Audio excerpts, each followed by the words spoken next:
The colonel's hand moved through her hair like he owned her, his fingers lingering just long enough to make his intentions clear. Around them, the entire base seemed to hold its breath, waiting to see if she'd do what every other woman had done before, smile politely, step back, and pretend it never happened. But Indiana Thomas wasn't every other woman.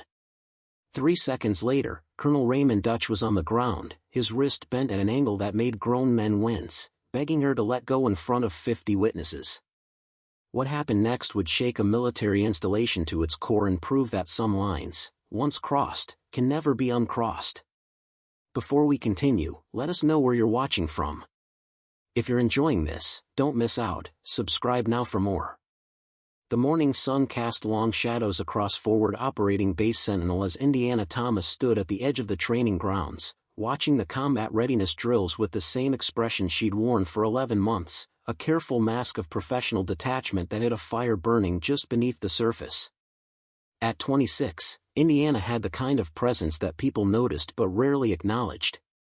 She stood 5'6", with the lean, coiled strength of someone who'd spent years proving that determination could compensate for what nature hadn't provided in bulk.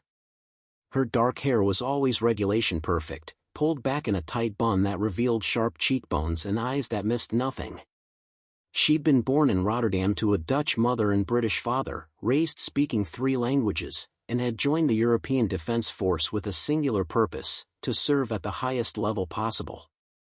But 11 months into her deployment at FOB Sentinel, she'd learned a brutal truth. Excellence meant nothing if the people in power refused to see it.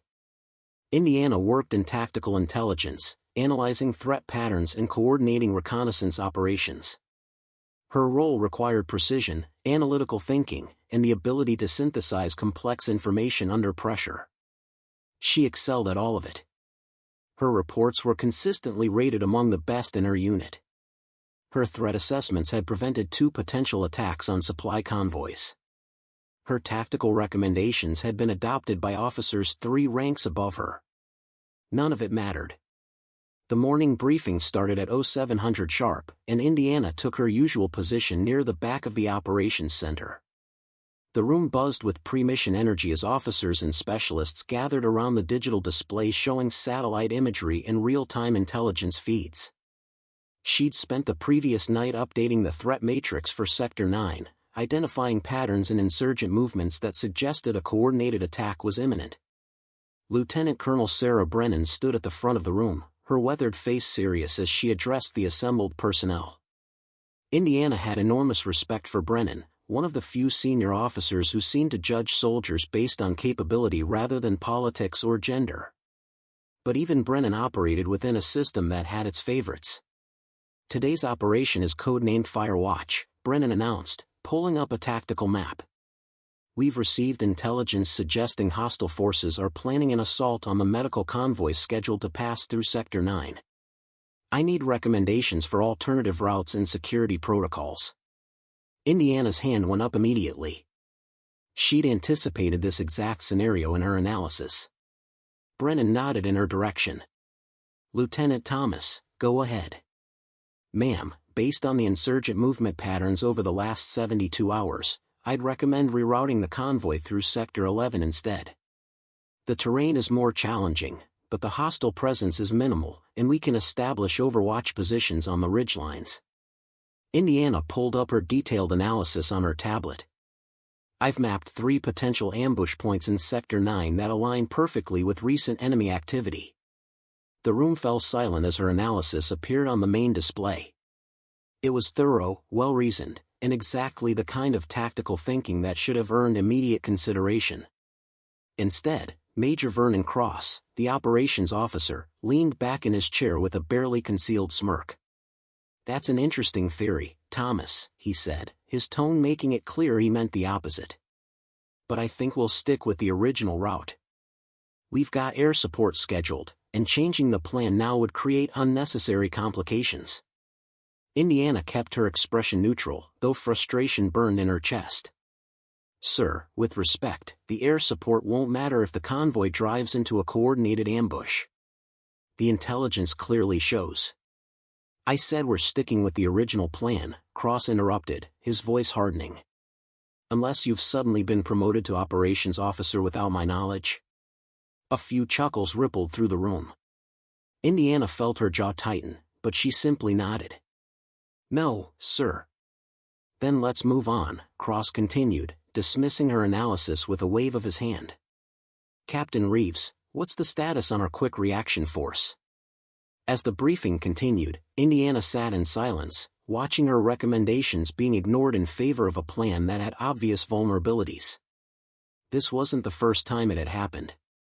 Over the past 11 months, she'd watched a pattern emerge. Her male colleagues could make suggestions that were immediately considered, while her identical recommendations were dismissed as overthinking or excessive caution. The worst part was that she understood the underlying dynamics. Major Cross had served with most of the senior officers for years. They'd been through combat together, had built relationships based on shared experiences and mutual trust. Indiana was an outsider, or relatively junior officer who'd arrived at FOB Sentinel without the benefit of those established connections. She represented change in an institution that valued tradition and familiarity above innovation. After the briefing dispersed, Indiana returned to her workspace in the intelligence section, a cramped corner of the operations building where she shared space with 3 other analysts. She pulled up her threat assessment files and continued refining her analysis, adding new data points from overnight surveillance reports. You really should learn when to keep quiet, came a voice from behind her. Indiana turned to find Captain Willem Vandenberg leaning against the doorframe. Willem was one of the few people on base she considered something approaching a friend. He worked in logistics coordination, which meant their paths crossed frequently when planning convoy routes and supply distribution. He was competent, professional, and refreshingly straightforward in his communication. I wasn't aware that providing accurate intelligence analysis required knowing when to stay silent, Indiana replied, her tone dry. Willem stepped into the workspace and lowered his voice. You know what I mean. Cross has his favorites, and he doesn't like being contradicted in front of junior officers. Especially not by. He trailed off, but Indiana finished the sentence for him. Especially not by women who don't know their place. The convoy ambush happened exactly as Indiana had predicted. 3 vehicles hit with coordinated improvised explosive devices in Sector 9, followed by small arms fire from the positions she'd identified in her analysis. No one was killed, thanks to the armor on the transport vehicles and the quick response of the security detail, but 6 soldiers were injured, and one of the medical supply trucks was destroyed. Indiana learned about it while reviewing overnight intelligence reports. Her hands trembled as she read the after-action summary, seeing her predictions laid out in the stark language of casualty reports and equipment losses. She'd known this would happen. She'd warned them, and they'd ignored her. She printed the relevant portions of her original threat assessment and walked to Major Cross's office, her resolve hardening with each step. She would make him see that his dismissal of her analysis had directly contributed to soldiers being wounded.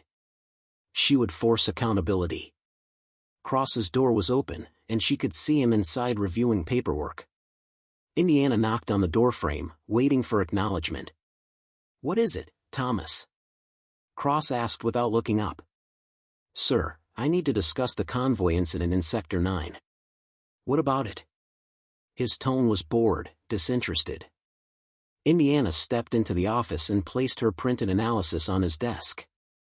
Sir, this is the threat assessment I presented during yesterday's briefing.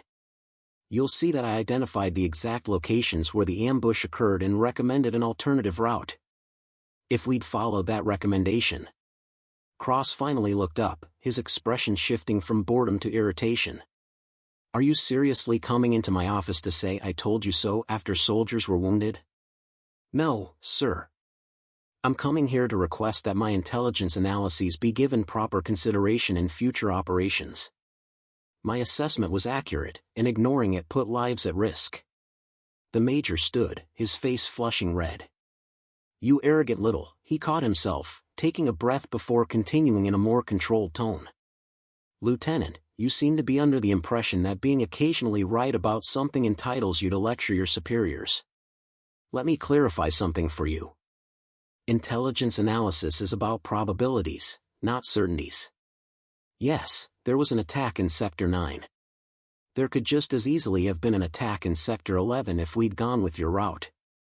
You don't get to cherry-pick one successful prediction and use it to question command decisions. Sir, it wasn't one prediction. Over the past 11 months, I've submitted 47 threat assessments. 43 of them have been validated by subsequent events. That's not cherry-picking, that's a 91% accuracy rate. Cross's jaw tightened. Your accuracy rate is irrelevant if you can't work within the command structure. Military operations require cohesion, not lone wolves who think they're smarter than everyone else. Maybe if you spent less time trying to prove how brilliant you are and more time learning how to be part of a team, your recommendations would carry more weight. The words stung because there was just enough truth mixed with the unfairness to make them bite deep. Indiana had struggled to integrate into the social fabric of FOB Sentinel, had failed to build the relationships that might have given her recommendations more credibility. But she'd also watched male officers with worse track records receive immediate deference simply because they'd been part of the system longer. Permission to speak freely, sir? Cross waved his hand dismissively. By all means. I've tried to be part of the team. I've volunteered for additional duties, supported my colleagues' initiatives, and maintained professional relationships across departments. But there's a difference between being part of a team and being expected to stay silent when I see critical errors in operational planning. If my gender is the reason my analyses are dismissed. This has nothing to do with your gender, Cross interrupted sharply. This is about respect for rank and experience. You're a junior officer with barely a year in theater. You don't get to waltz in here and question decisions made by people who've been doing this job since before you were born. Then why do male lieutenants with less experience have their recommendations implemented without question? The silence that followed was heavy with implications. Cross stared at her for a long moment, and Indiana could see him calculating whether to engage with the accusation or shut down the conversation entirely. He chose the latter. This conversation is over, Lieutenant. Get back to work, and in the future, try to remember that there's more to being an effective officer than technical competence. Dismissed. Indiana left his office feeling hollow. She'd known it was unlikely to change anything, but some part of her had hoped that confronting the issue directly might at least open a dialogue. Instead, she'd only confirmed what she'd already suspected: the system wasn't interested in acknowledging its blind spots. CTA, we've invested considerable effort in bringing you this story. If you find it engaging, please consider subscribing to our channel. Your support is greatly appreciated. Now, let's return to the narrative. The rest of the day passed in a haze of routine tasks. Indiana updated threat matrices, reviewed satellite imagery, and coordinated with reconnaissance teams about suspicious activity patterns. She performed her duties with mechanical precision, her mind already working on the problem of how to operate effectively within a system that seemed designed to limit her impact. That evening, she found herself in the base fitness center at 2200 hours, long after most personnel had retired to their quarters. The gym was nearly empty except for a handful of dedicated soldiers maintaining their physical standards. Indiana preferred working out at this hour, when she could train without the weight of being observed and judged. She moved through her routine with focused intensity, compound lifts that built functional strength, bodyweight exercises that developed explosive power, and technique drills for hand-to-hand combat that she'd been practicing since her teenage years. Her father had been a martial arts instructor in addition to his career as a schoolteacher, and he'd trained her in multiple disciplines from the time she was 8 years old. Not because he expected her to need those skills for self-defense, but because he believed that martial arts taught discipline, respect, and the confidence that came from knowing your own capabilities. Indiana had continued that training throughout her military career, earning black belts in 2 different styles and instructor certifications in close-quarters combat. It was one area where her gender worked in her favor during demonstrations.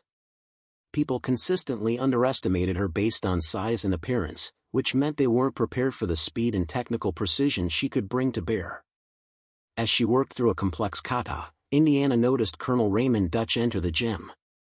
He was the deputy base commander, second in authority only to the installation's commanding officer. At 53, he maintained the physique of someone who took physical fitness seriously, with broad shoulders and the kind of presence that commanded immediate attention.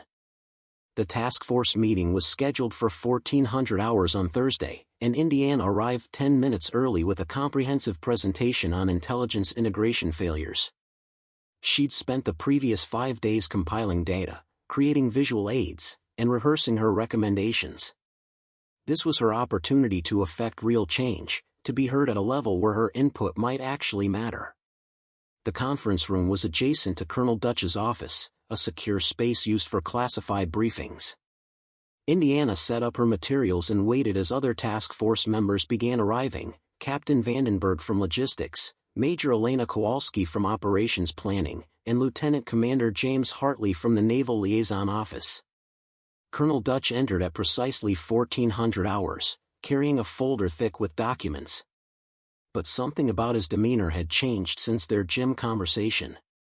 The easy confidence was still there, but now it carried an edge that made Indiana's instincts prickle with warning. "Thank you all for coming," Dutch began, settling into his chair at the head of the table. "Before we dive into Lieutenant Thomas's presentation, I want to establish some ground rules for how this task force operates. We're here to improve efficiency, not to air grievances or settle scores with other departments." His eyes lingered on Indiana as he said this, and she felt the first flutter of unease. This didn't sound like the supportive commander who'd praised her work 5 days ago. The presentation went smoothly for the first 15 minutes. Indiana walked through her analysis of intelligence failures, identifying specific instances where accurate assessments had been disregarded and the operational consequences that followed. Her data was compelling, her recommendations practical and implementable.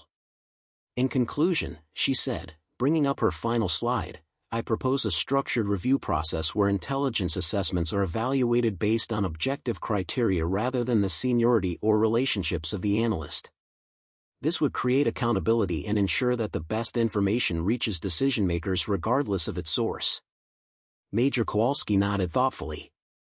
"Those metrics make sense. How would you handle situations where multiple analysts provide conflicting assessments?" "We'd weight them based on each analyst's historical accuracy rate and the quality of their supporting evidence," Indiana replied. "The system would be transparent and quantifiable, removing subjective bias from the evaluation process." "Interesting idea," Dutch interjected, his tone neutral. "But I'm wondering if you've considered the practical implications. Military operations require rapid decision-making. Adding another layer of bureaucratic review might slow down our response time in critical situations." Indiana had anticipated this objection. "Sir, the review process would only apply to planned operations, not immediate tactical responses. And the time investment would be minimal, perhaps 15 minutes per assessment, which seems reasonable given the potential to prevent casualties." Dutch leaned back in his chair, studying her with an expression she couldn't quite read. "You've certainly put a lot of thought into this, Lieutenant. Almost makes me wonder if you're more interested in proving you were right about Sector 9 than actually improving our procedures." The comment landed like a slap. Around the table, the other officers shifted uncomfortably. Indiana kept her voice level despite the anger building in her chest. "Sir, my interest is in ensuring soldiers don't die because good intelligence gets ignored. Sector 9 was one example among many." "Right," Dutch said, his tone suggesting he didn't quite believe her. "Well, we'll take your recommendations under advisement. Captain Vandenberg, I believe you had some logistics proposals to discuss." The meeting continued for another 30 minutes, but Indiana barely heard it. She'd been dismissed, her carefully prepared presentation reduced to a footnote in a discussion that had clearly been choreographed before she'd even entered the room. The supportive commander from the gym had been an illusion, or perhaps a test she'd somehow failed. As the meeting adjourned, Dutch called out to her. "Lieutenant Thomas, a word in my office." Indiana followed him into the adjacent office, her mind racing through possibilities. Maybe he wanted to discuss her proposals in more detail, away from the other officers. Maybe he had additional questions about her methodology. She was completely unprepared for what happened next. Dutch closed the office door behind them and moved to his desk, gesturing for Indiana to take one of the chairs facing it. She sat, her posture military straight, waiting for him to speak. "Thomas, I'm going to be direct with you," Dutch began, settling into his chair with casual authority. "You're a talented analyst, no question about that. But you've got a reputation problem that's limiting your effectiveness." "What kind of reputation problem, sir?" "You come across as combative. Unwilling to accept guidance from more experienced officers. Too focused on being right rather than being part of the team." He paused, letting the words sink in. "That attitude makes people reluctant to work with you, which means your good ideas get lost in the noise." Indiana felt the familiar frustration building. "Sir, with respect, I've never been combative. I've simply advocated for my assessments when I believe they were correct. That's literally my job." "There's advocating, and then there's refusing to let things go," Dutch countered. "The Sector 9 incident, for example. Yes, you were correct in your assessment. But the way you handled it afterwards, marching into Major Cross's office to essentially say, 'I told you so,' that doesn't win you allies. It makes you look like someone more interested in personal vindication than mission success. That's not what happened, sir. I was trying to establish why my assessment wasn't considered so we could prevent similar oversights in the future." Dutch sighed, standing up from his desk and moving around it to lean against the front edge, now closer to where Indiana sat. The change in position felt deliberately casual, as if he was trying to shift the conversation from formal to friendly. "Look, I understand your frustration. I've seen talented officers get sidelined because they didn't know how to navigate organizational politics. But here's the reality: your career trajectory depends as much on relationships as it does on competence. Maybe more. So I should stop advocating for accurate intelligence and focus on making people like me?" Indiana couldn't keep the edge from her voice. "I'm saying you should learn to pick your battles. To present your ideas in ways that don't threaten people's egos. To understand that sometimes the right answer matters less than maintaining unit cohesion." He paused, his expression softening slightly. "You're young, Thomas. You've got potential. But you need mentorship from someone who understands how this system really works." Something in his tone set off alarm bells in Indiana's mind. The conversation had shifted from professional guidance to something else, something that felt uncomfortably personal. "I appreciate your feedback, sir. I'll certainly consider how I can be more effective in presenting my analyses." "Good," Dutch said, and then he did something that made Indiana's blood run cold. He reached out and placed his hand on her shoulder, letting it rest there with casual familiarity. "You know, we should have these conversations more often. Maybe over dinner sometime, away from the base where we can speak more freely." Indiana stood immediately, forcing his hand to drop away. "Sir, I don't think that would be appropriate." Dutch's expression darkened slightly, the friendly mask slipping to reveal something harder underneath. "I'm offering to mentor you, Lieutenant. To help you navigate your career. Most junior officers would jump at that opportunity. I appreciate the offer, sir, but I'm comfortable with my current professional development." She moved toward the door, but Dutch stepped in front of it, not quite blocking her path but making his presence impossible to ignore. "You're making a mistake, Thomas. In this organization, you need advocates in high places. People who can open doors that would otherwise remain closed." His voice had taken on a harder edge. "And you need to be careful about closing those doors in people's faces." The threat was barely veiled. Indiana met his eyes directly, her voice steady despite the adrenaline flooding her system. "Sir, I need to get back to my duties. Unless there's something else work-related we need to discuss." For a long moment, Dutch didn't move. Then he stepped aside, his expression unreadable. "Dismissed, Lieutenant. But think carefully about what I said. Your career could go in a lot of different directions from here. Would be ashamed to see you waste your potential." Indiana left the office, her hands trembling slightly as she walked back toward the intelligence section. She'd just been threatened by the deputy base commander, had received what amounted to a quid pro quo proposition wrapped in the language of mentorship. She should report it. There were channels for exactly this kind of complaint. But she also knew the reality: it would be her word against the colonel's, and she'd already been labeled as combative and difficult to work with. Any complaint she filed would be twisted into further evidence of her inability to handle professional relationships appropriately. That evening, Indiana sat in her quarters and wrote down everything that had happened, documenting the conversation in as much detail as she could recall. She didn't know if she'd ever use it, but she wanted a record.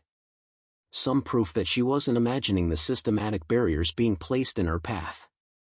What she didn't realize was that Colonel Dutch had already decided she was a problem that needed to be solved. And he had far more power to make her life difficult than she had to resist him. The changes started subtly. Indiana's access to certain intelligence databases was mysteriously downgraded, requiring her to submit formal requests for information she'd previously been able to retrieve directly. Her office space was reassigned to a smaller room with no windows, officially due to space optimization requirements. The high-profile assignment she'd been promised for the following month was quietly given to another officer. None of it was dramatic enough to justify a formal complaint, but cumulatively it created a clear message: she was being marginalized. Captain Vandenberg noticed it during their weekly coordination meeting. "What's going on with your database access?" he asked, frowning at the request forms she'd submitted. "You shouldn't need approval to view standard threat assessments." Indiana kept her voice neutral. "Apparently there's been a policy change regarding access protocols." "Policy change?" Willem's skepticism was evident. "I haven't heard anything about that. Let me check with my contacts in IT security." "Don't," Indiana said quietly. "It's not worth making an issue out of it." Willem studied her carefully. "Indiana, what happened? 2 weeks ago you were joining a task force, being recognized by senior leadership. Now you're being shut out of basic resources. This doesn't make sense." She wanted to tell him about Dutch's office, about the proposition disguised as mentorship, about the systematic retaliation that had followed her refusal. But putting it into words would make it real, would force her to acknowledge that her career was being sabotaged by someone with the power to do it effectively. "Just organizational politics," she said instead. "Nothing I can't handle." But she couldn't handle it, not alone. Over the following weeks, the pressure intensified. Her threat assessments were returned with excessive revision requests, forcing her to spend hours justifying conclusions that would have been accepted without question from other analysts. She was excluded from briefings she'd previously attended regularly. Even her physical training became a target when the gym schedule was modified, with leadership development sessions suddenly occupying the time slots she'd been using. The message was clear: conform to what Colonel Dutch wanted, or watch your career die slowly. The breaking point came during a base-wide formation on a Tuesday morning. All personnel were assembled on the parade ground for an awards ceremony recognizing exceptional service. Indiana stood in formation with her unit, watching as officers were called forward to receive commendations. "Lieutenant Commander Hartley, for excellence in inter-service coordination," the announcer called. Hartley marched forward to receive his award while everyone applauded. Several more names were called, and then, Lieutenant Indiana Thomas, for outstanding contribution to intelligence operations. Indiana blinked in surprise. She hadn't been notified she was receiving any recognition. But she stepped forward as protocol required, marching toward the platform where Colonel Dutch stood waiting to present the award. As she approached, Dutch's expression was all professional courtesy. He held out the certificate and medal, waiting for her to come close enough to receive them. Indiana reached the platform and saluted crisply. Dutch returned the salute, then stepped forward to pin the commendation medal to her uniform. His hands moved with practiced precision, attaching the medal properly. But as he finished, his hand moved upward, fingers sliding into her hair at the base of her skull in a gesture that looked like paternal pride but felt like violation. His fingers lingered there, curling slightly into her hair, his thumb brushing against the sensitive skin behind her ear. To the assembled formation, it probably looked like a congratulatory gesture. But Indiana felt the possessive intent behind it, the reminder that he could touch her whenever he chose, that her body was not entirely her own in this hierarchy. Every instinct she developed over years of martial arts training screamed at her to respond. But she was in front of 500 witnesses, in the middle of a formal ceremony, facing a colonel who held enormous power over her career and her life. Time seemed to slow down as Indiana processed her options. She could step back politely, accept the humiliation, and walk away with her career intact but her dignity shattered. She could file a complaint afterwards, launching herself into a bureaucratic nightmare with no guarantee of justice. Or she could do what every fiber of her being demanded. She could make it absolutely clear that this violation would not stand. The decision took less than a second. Her father's voice echoed in her memory from thousands of training sessions. The most important technique isn't a strike or a throw. It's the willingness to act decisively when a line is crossed. Indiana's right hand moved with practiced precision, reaching up to grasp Dutch's wrist before he could withdraw his hand from her hair. Her grip was iron-tight, fingers positioned exactly where they needed to be to control his arm without causing immediate damage. This was a control hold, designed to neutralize aggression while minimizing injury, something she'd practiced 10,000 times. Dutch's eyes widened in shock. He'd clearly expected her to simply endure his touch, as other women probably had before. The realization that she was resisting, in public, in front of witnesses, seemed to momentarily paralyze him. That moment was all Indiana needed. She stepped forward into the side, using Dutch's own hand position to throw him off balance.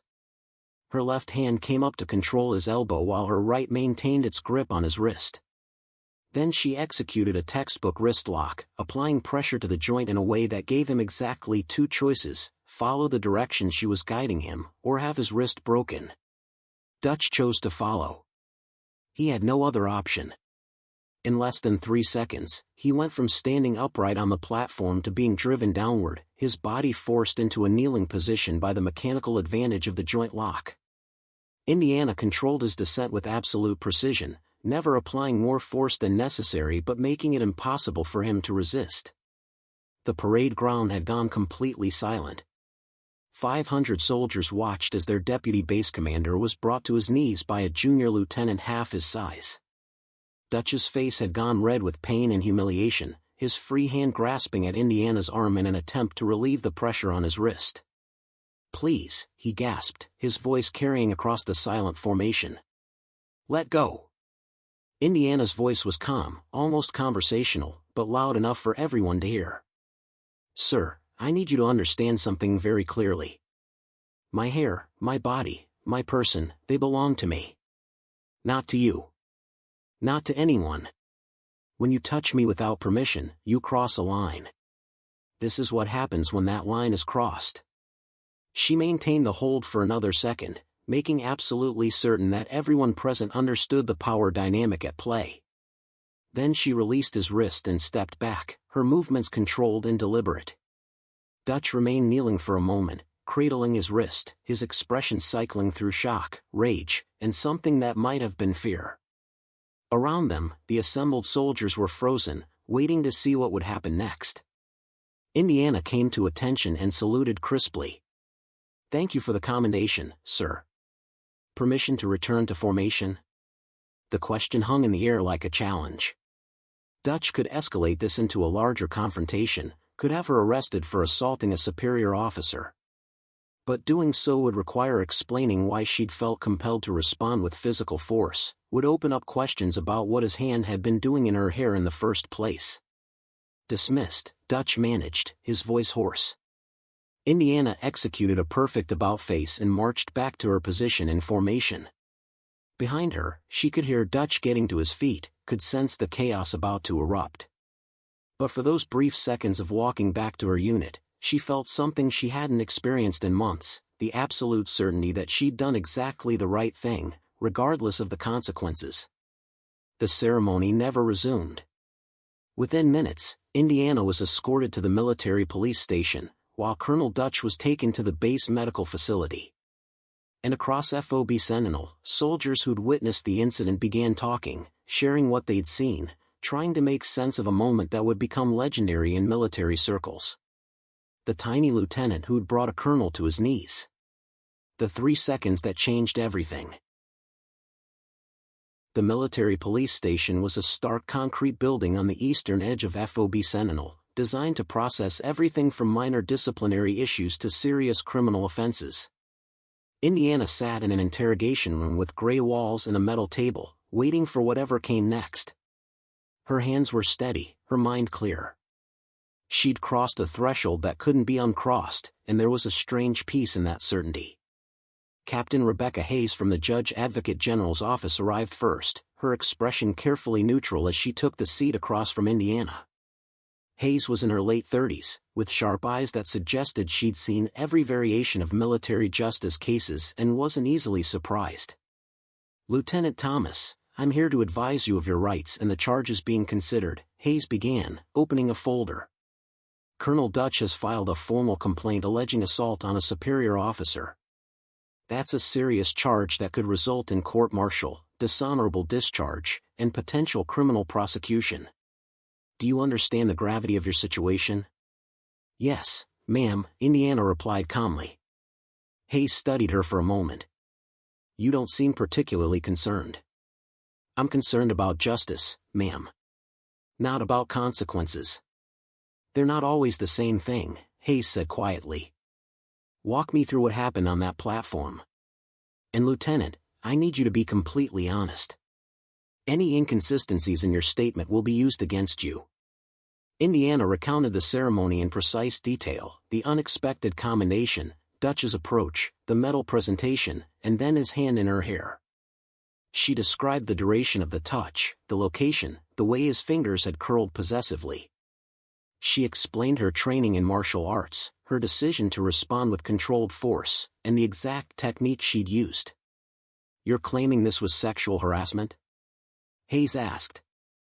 "I'm claiming it was unwanted physical contact of an intimate nature by a superior officer who'd previously propositioned me for dinner and implied my career advancement depended on accepting his mentorship." Indiana pulled out her phone and accessed the document she'd written weeks ago.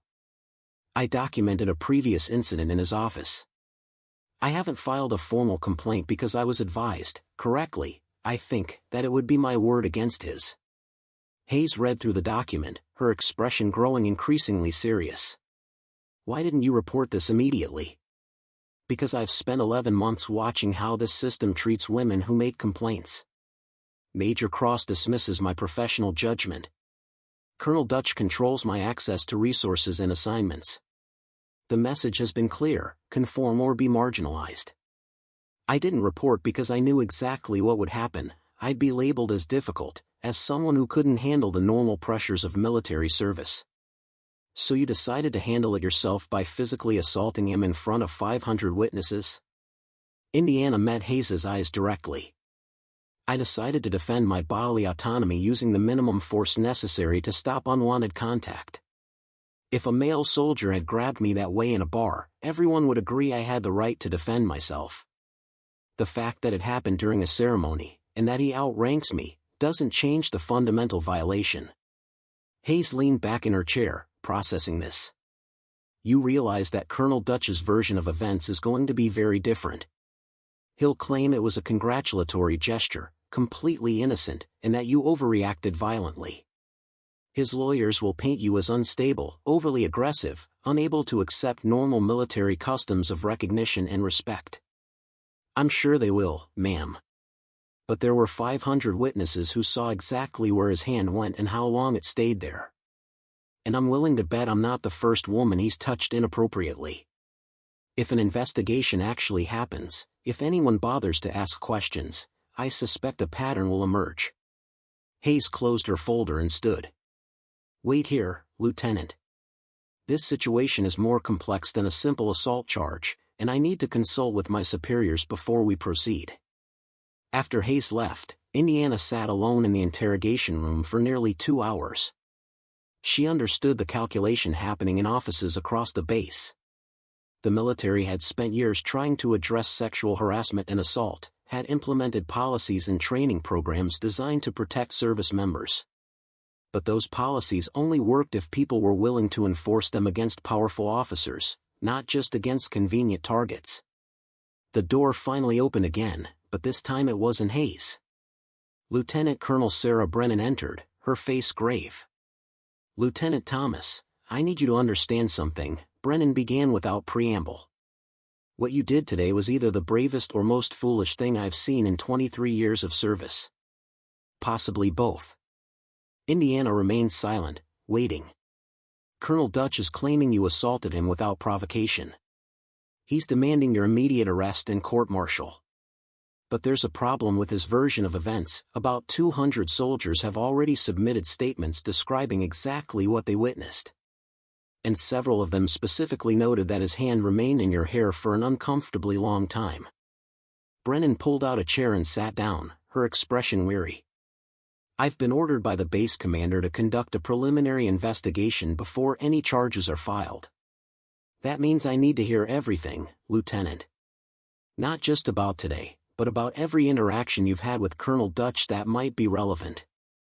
Indiana spent the next hour walking Brennan through the timeline: the initial gym encounter, the task force assignment, the office meeting where Dutch had propositioned her, the subsequent marginalization of her career, and finally today's ceremony.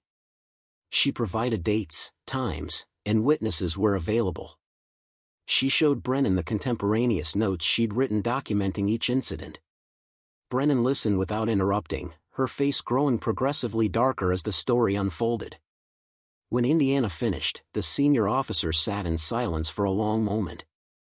"Why didn't you come to me?" Brennan finally asked. "You know I've been an advocate for changing how this organization treats women. I could have helped you navigate this. With respect, ma'am, what could you have done? Filed a complaint that would have been investigated by Colonel Dutch's friends and colleagues? Created a paper trail that would have labeled me as a troublemaker and made me unemployable in any future assignment? The system isn't designed to protect junior officers from senior ones. It's designed to protect the institution's reputation." Brennan didn't argue, which was telling. "For what it's worth, I believe you. Everything you've described matches patterns I've seen before. Dutch has a reputation for being friendly with female subordinates. Nothing that's ever been formally documented, but enough whispers that people notice. The problem is proving it. The ceremony was in front of 500 people, ma'am." "Yes, but his lawyers will argue that what 500 people witnessed was an innocent gesture misinterpreted by someone with a history of conflict with command authority. They'll bring up your confrontation with Major Cross, your reputation for being difficult, your martial arts training. They'll paint you as someone looking for an excuse to use violence. And if I'd simply accepted his touch, smiled politely and walked away, then nothing would have changed," Brennan admitted. "He'd have continued his behavior, you'd have continued being marginalized, and eventually you'd either conform or leave. That's how this usually works." "Not this time," Indiana said firmly. Brennan stood and moved to the door, then paused. "I'm going to do something that could end my career. I'm going to recommend a full investigation not just into today's incident, but into Colonel Dutch's entire history of interactions with female subordinates. I'm going to request that the Inspector General's office get involved, which means this goes above base command. And I'm going to personally contact several women who've transferred out of this base under suspicious circumstances to see if they're willing to provide statements." "Why would you risk that, ma'am?" "Because someone has to. Because I've spent 23 years watching talented women get driven out of service by men who abuse their power. And because what you did today, as reckless as it was, might finally be the catalyst that forces real accountability." Brennan opened the door, then looked back. "Get some rest, Lieutenant. This is about to get much worse before it gets better." Over the next 72 hours, FOB Sentinel erupted into controlled chaos. The Inspector General's office dispatched a team to conduct interviews. News of the incident spread through military channels, with different versions circulating depending on who was telling the story. Some portrayed Indiana as a hero who'd stood up to harassment. Others painted her as an unstable officer who'd violently attacked a respected commander. Captain Vandenberg visited her in the temporary quarters where she'd been confined pending investigation.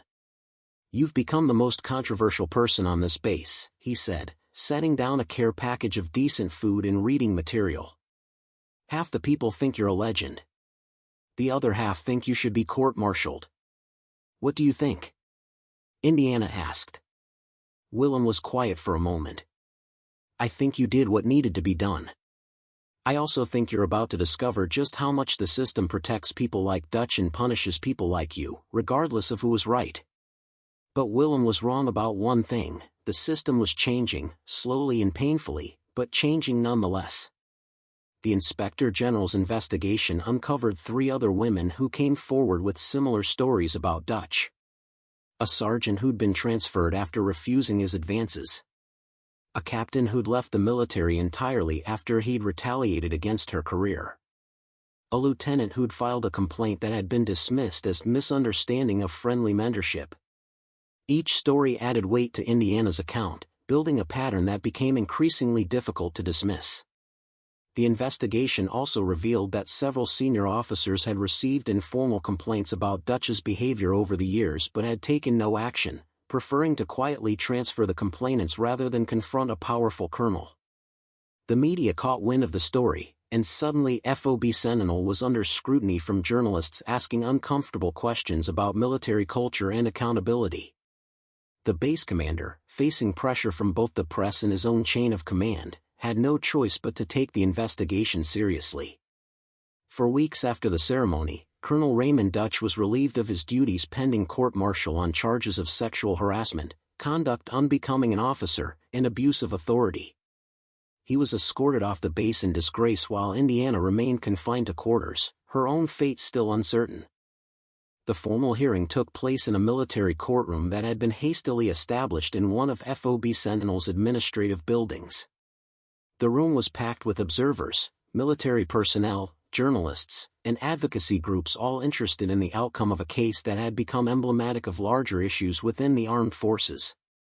Indiana sat at the defense table with Captain Hayes and a team of military lawyers who'd volunteered their services.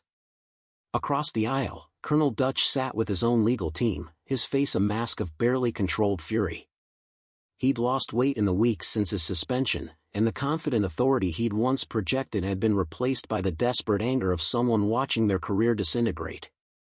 The prosecution presented their case first: evidence of Dutch's inappropriate behavior stretching back years, testimony from multiple women describing similar patterns of harassment and retaliation, and expert analysis of power dynamics in military hierarchies. The testimony was damning, painting a picture of an officer who'd systematically abused his position to prey on subordinates.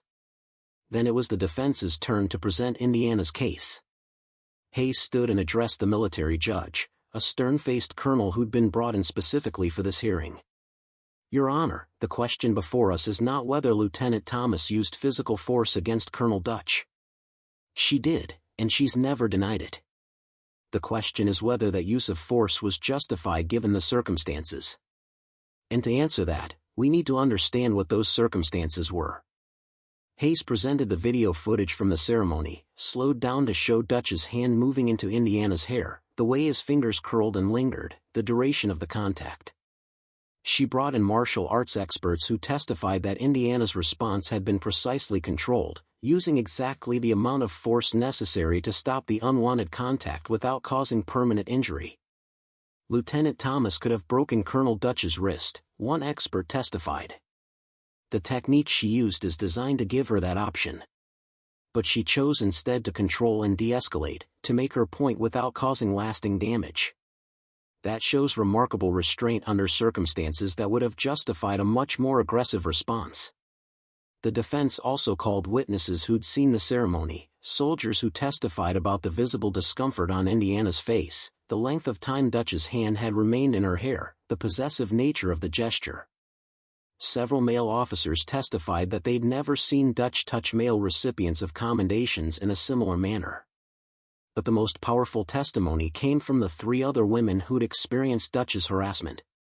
Each described their own incidents, their own attempts to report or resist, and the career consequences they'd faced. Together, they painted an undeniable pattern. When it was Dutch's turn to testify, his lawyers tried to portray him as a mentor who'd been misunderstood, a leader whose friendly nature had been twisted into something sinister by someone with an axe to grind. But under cross-examination, his story fell apart. He couldn't explain why his mentorship involved proposing private dinners. He couldn't justify why he'd retaliated against Indiana's career after she declined his attention. And he had no explanation for why multiple women had similar experiences with him. The hearing lasted 3 days. On the 4th day, the military judge delivered his verdict. This court finds that Colonel Raymond Dutch engaged in sexual harassment, abuse of authority, and conduct unbecoming an officer. He is hereby convicted on all charges and will face sentencing in accordance with military justice protocols. The courtroom stirred with reaction, but the judge wasn't finished. Regarding Lieutenant Indiana Thomas, this court finds that her use of force, while technically unauthorized, was a reasonable response to sexual harassment by a superior officer. Given the power dynamics involved and the documented pattern of retaliation, Lieutenant Thomas had good reason to believe that standard reporting channels would not provide adequate protection. Her response was measured and controlled, designed to stop unwanted contact rather than to inflict gratuitous harm. The judge paused, his expression grave. That said, the military cannot function if subordinates are permitted to physically attack superior officers, regardless of provocation. Therefore, Lieutenant Thomas is hereby reprimanded for failure to follow proper reporting procedures. However, this reprimand will not be entered into her permanent record, and she is immediately restored to full duties. Indiana felt something release in her chest. Not vindication exactly, the reprimand was still a mark against her, however temporary.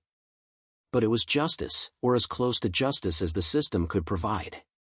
Colonel Dutch was sentenced to dismissal from service, forfeiture of retirement benefits, and 6 months in military prison.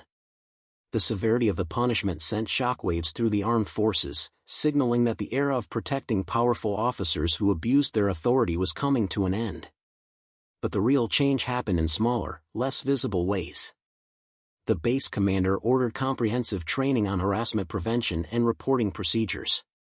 A new oversight committee was established to review complaints against senior officers, with representatives from multiple ranks and specialties to prevent the kind of institutional cover-up that had protected Dutch for years.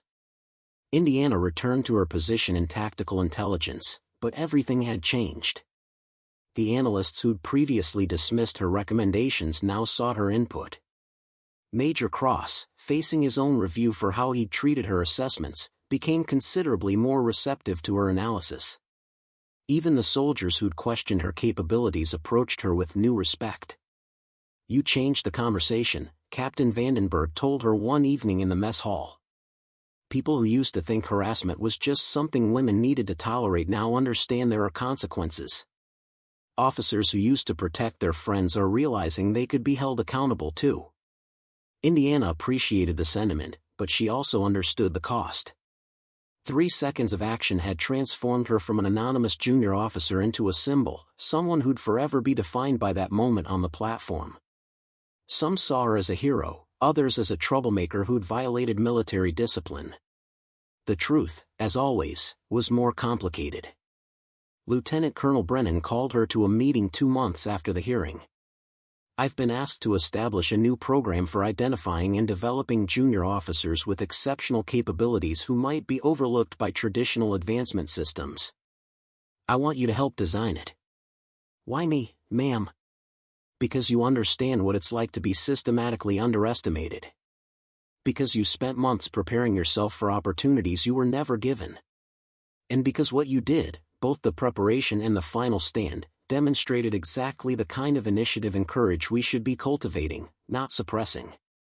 The program they developed became a model for other installations, structured evaluation systems that focused on objective performance metrics rather than subjective assessments, mentorship networks that connected junior officers with senior leaders outside their direct chain of command, and clear reporting procedures for addressing discrimination and harassment. Indiana also began teaching self-defense courses specifically designed for military personnel facing harassment. The classes covered not just physical techniques, but also documentation strategies, understanding power dynamics, and navigating the reporting system. The courses became so popular that she was invited to train instructors at other bases. 6 months after the ceremony, Indiana stood in the same briefing room where she'd once been relegated to the back row. But now she was at the front, presenting a comprehensive intelligence assessment to senior leadership. Her analysis was detailed, well-supported, and ultimately adopted without modification. As she finished and the room emptied, she allowed herself a moment to reflect on the journey. She'd fought not just for herself, but for every soldier who'd ever been dismissed because of gender, size, or lack of political connections. She'd proved that preparation and courage could overcome institutional barriers, and that standing up for what was right sometimes meant accepting significant personal risk. Her phone buzzed with a message from her father back in Rotterdam. "Saw the news about your promotion to captain. Your mother and I are proud. Not just of the rank, but of how you earned it." Indiana smiled. The promotion had been announced that morning, along with a new assignment to military intelligence headquarters where she'd help shape policy rather than just implement it. It was the kind of opportunity she'd once thought would forever remain out of reach. She walked out of the briefing room and across the base, watching soldiers go about their duties. Some nodded respectfully as she passed. Others smiled. A few young women approached asking if the self-defense class rumors were true, if she was really teaching techniques for handling harassment. Every Thursday at 1900 hours, Indiana confirmed. "All ranks welcome. We cover physical response, but also documentation, reporting procedures, and support networks. The goal is to make sure no one faces this kind of situation alone." As she headed toward the intelligence section, Indiana thought about those 3 seconds on the platform. The moment when she decided that her dignity mattered more than her career, that some violations required immediate response regardless of consequences. It had been the right decision, even though it had nearly destroyed everything she'd worked for. 9 months after the ceremony, Indiana received an unexpected visitor at her office. A young lieutenant named Petra Volkov stood nervously in the doorway, clutching a folder against her chest like armor. "Captain Thomas? Do you have a moment?" Petra's accent marked her as Eastern European, probably Polish or Czech. Her eyes held a mixture of hope and fear that Indiana recognized instantly. "Of course. Come in and close the door." Petra sat down, her posture rigid with tension. For a long moment, she didn't speak, just stared at the folder in her hands. Indiana waited patiently.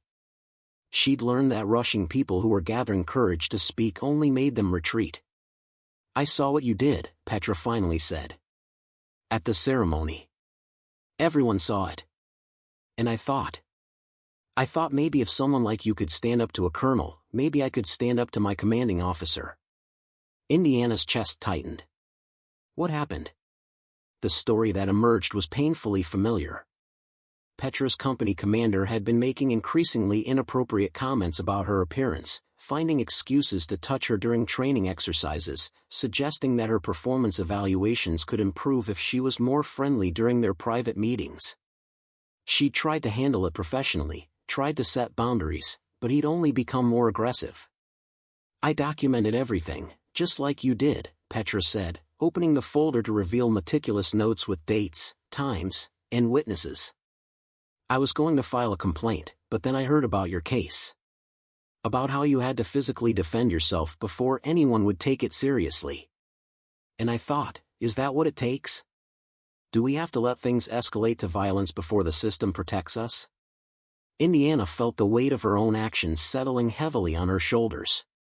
She'd become an example, but examples could be misunderstood. Some people had interpreted her story as proof that physical confrontation was the only effective response to harassment. "No," Indiana said firmly.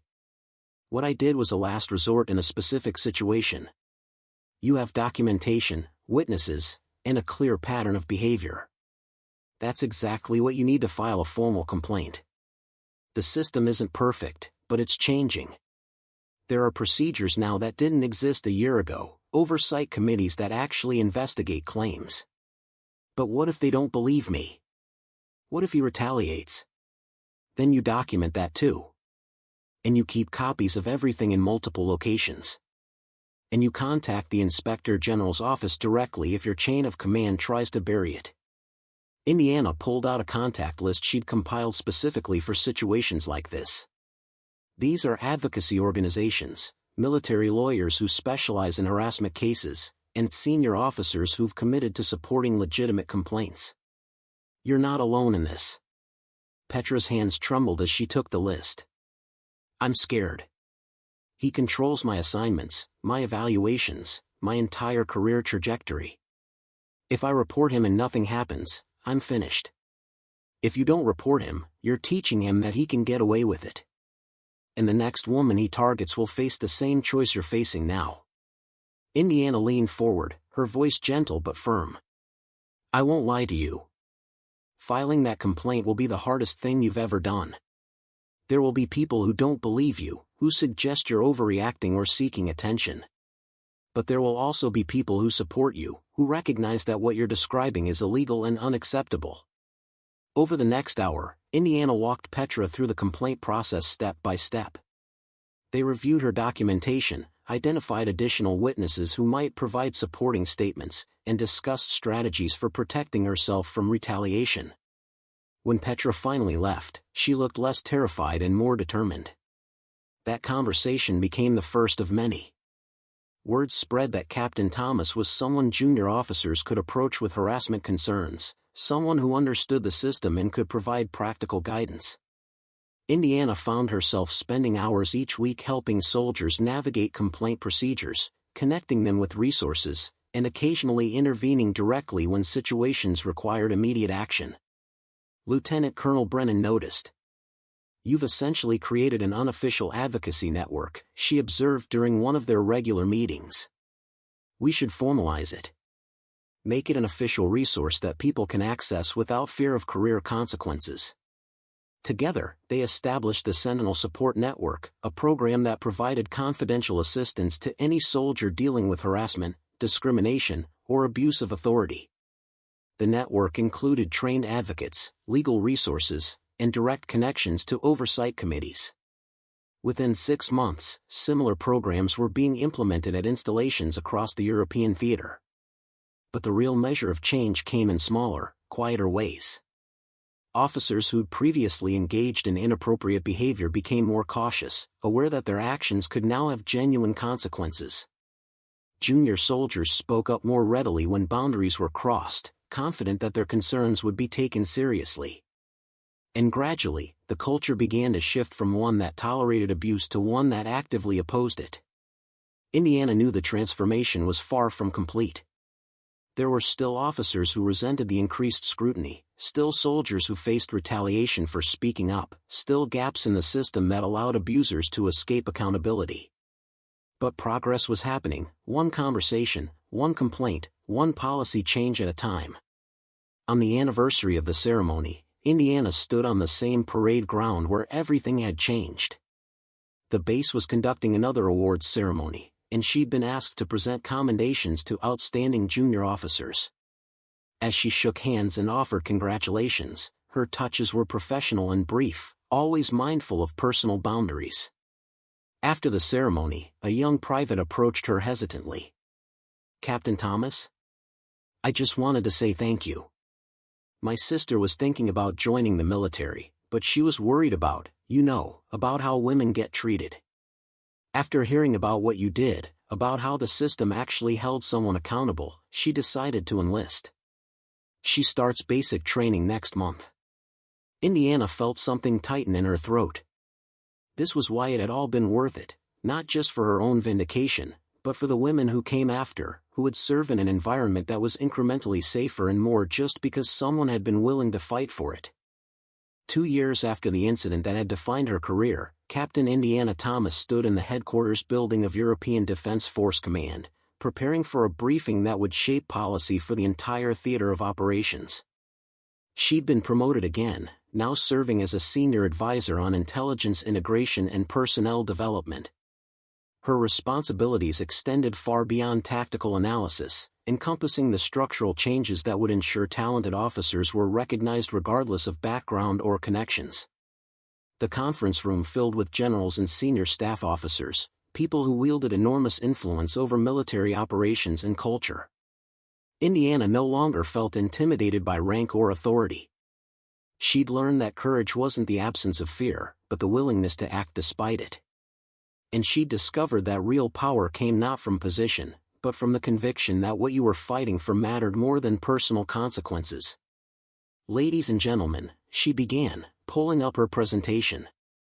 "I'm here to discuss systemic barriers to effective personnel utilization and recommend structural reforms that will maximize our operational capabilities while creating a more equitable service environment." The presentation covered everything she'd learned through painful experience: how informal networks excluded talented outsiders, how subjective evaluations allowed bias to masquerade as professional judgment, how retaliation against whistleblowers created a culture of silence that protected abusers and weakened the organization. She supported every assertion with data, with case studies, with evidence that couldn't be dismissed as personal grievance. When she finished, there was a long moment of silence. Then General Catherine Novak, the theater commander, spoke up. "Captain Thomas, your recommendations would require significant cultural change. There will be resistance from officers who've benefited from the current system. Are you prepared for the pushback?" Indiana met the general's eyes without hesitation. "Ma'am, I've spent my entire career dealing with resistance from people who benefited from limiting my opportunities. I'm not concerned about pushback. I'm concerned about wasted potential, about talented soldiers being driven out of service because they don't fit traditional molds. We can't afford to lose good people to institutional blindness." Novak smiled slightly. "Spoken like someone who's earned the right to be heard. Your proposals are approved for implementation. You'll lead the task force responsible for execution." As the meeting adjourned, several officers approached Indiana to discuss implementation details.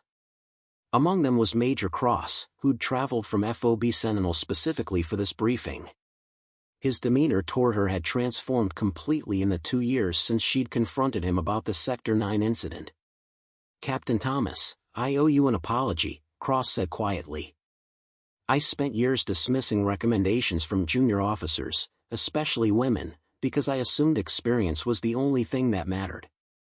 You proved me wrong. More importantly, you showed me that my assumptions were costing lives and weakening our effectiveness. I've changed how I evaluate intelligence assessments, and my operations have improved because of it." Indiana appreciated the acknowledgement, though she knew Cross's transformation was the exception rather than the rule.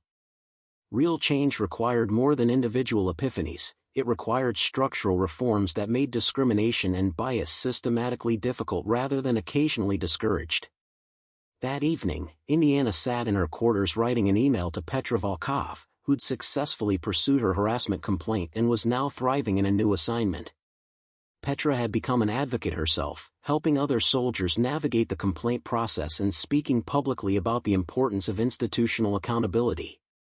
"You asked me once whether physical confrontation was necessary to make the system listen," Indiana wrote. "The answer is no.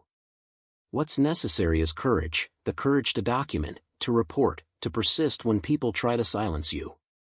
What I did that day on the parade ground wasn't the solution. It was a catalyst that exposed problems people had been ignoring for years. The real solution is the work we're doing now, changing policies, creating oversight, building support networks.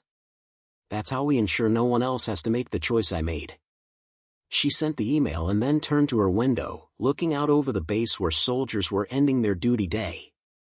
Somewhere out there, junior officers were analyzing intelligence, planning operations, and preparing for missions.